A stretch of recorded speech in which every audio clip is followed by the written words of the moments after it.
When I first climbed onto this roof, I didn't think I'd end up staying here for a whole half hour. To be honest, I came up here by accident. I was just walking home, passing by my old neighborhood, and suddenly saw an open path to the stairwell from a balcony. I felt so heavy-hearted that I just wanted to hide somewhere, to escape from everything. I climbed up, almost without realizing it, and here I am, standing, looking down at the neighborhood. The cool wind blows against my face, and the open space somehow makes everything inside feel a bit lighter. It's early morning now, a grayish dawn, with the sun barely breaking through the fog. I'm sitting right at the edge, legs dangling over the rooftop. From this height, the building I live in looks tiny. Below, the occasional car passes by, far below, like toy cars. The city is waking up but isn't rushing anywhere just yet. This moment is the best, between night and the time when everyone starts hurrying and bustling about. You could say I've learned to find freedom in these moments, a sort of sharp freedom. The city always looks different from above, especially a neighborhood you know like the back of your hand. Over there, around the corner, is the market where you can buy hot meat buns that have been made there for at least 20 years. I used to go there with my grandma, and sometimes she'd buy me something if I behaved well. Now the market looks worn out, with faded letters on the signs and weathered posters on the walls. But from up here, it all seems kind of charming. The market seems to be holding on to time and winning so far. A little further, you can see the school I used to attend. Honestly, a terrible building. And I still remember how I would hang my head during lessons, wishing I could skip just one day. But every morning, like clockwork, I'd head there day after day because that's just how things had to be. Funny, thinking about it now, I realize that my fondest memory of school isn't the classes, friends, or teachers.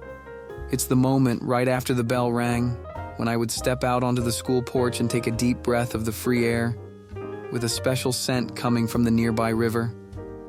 That was the exact moment when hope would return, hope that soon I could do something truly important. I take a breath and snap out of my thoughts looking around the roof. It seems like someone else has been here often. An old armchair stands against the wall, dusty and worn. Maybe someone comes here looking for peace or just to breathe like me. I wonder who they are. Sometimes I catch myself wanting to meet others like me, roof lovers. But I'm also afraid of that because then I'd have to share this silence that I've so carefully found. That's part of the charm too, a secret rooftop where it's just you and the distant sounds of the city. From the rooftop, I see someone walking down the sidewalk below, probably not suspecting they're being watched. A guy walks by, swinging his arms, stepping in time to the beat of the music in his headphones. Oddly enough, I envy him. I'm up here, alone, and he's down there, living in his own world and seemingly enjoying it, smiling to himself. I rarely manage to smile so simply, just walking without thinking about anything. I look down, and memories of a place I haven't visited in ages come to mind. In our yard stands an old garage, abandoned and dusty.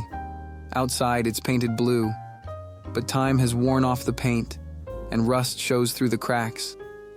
As kids, my friends and I thought of it as our secret hideout, where we kept our treasures, old comics, candy, strange, useless finds like a rusty nail or a stone with a crack in the middle.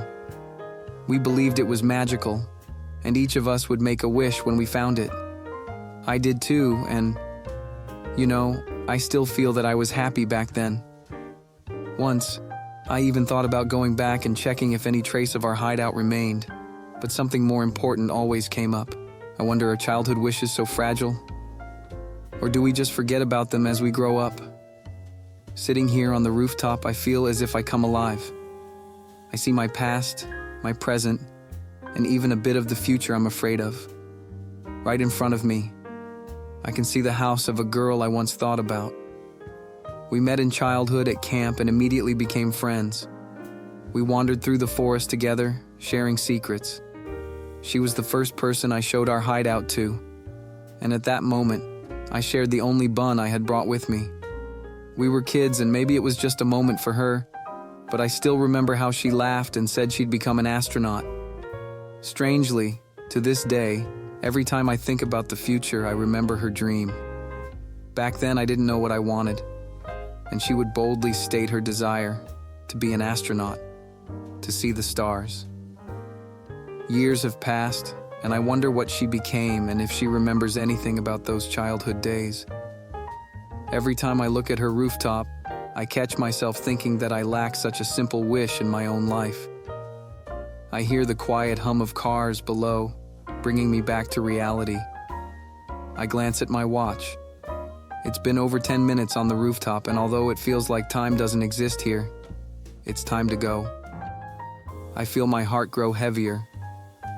In a moment, I'll go back down and find myself there, among the crowd, where everyone is absorbed in their thoughts, tasks, goals, and I'll have to play this strange game again, pretending that I'm like them, that I'm interested too, that their conversations captivate me. But in reality, I'll still be here, on the rooftop, sitting on the edge in my mind, swinging my legs and looking at the city as if it were something both alien and familiar.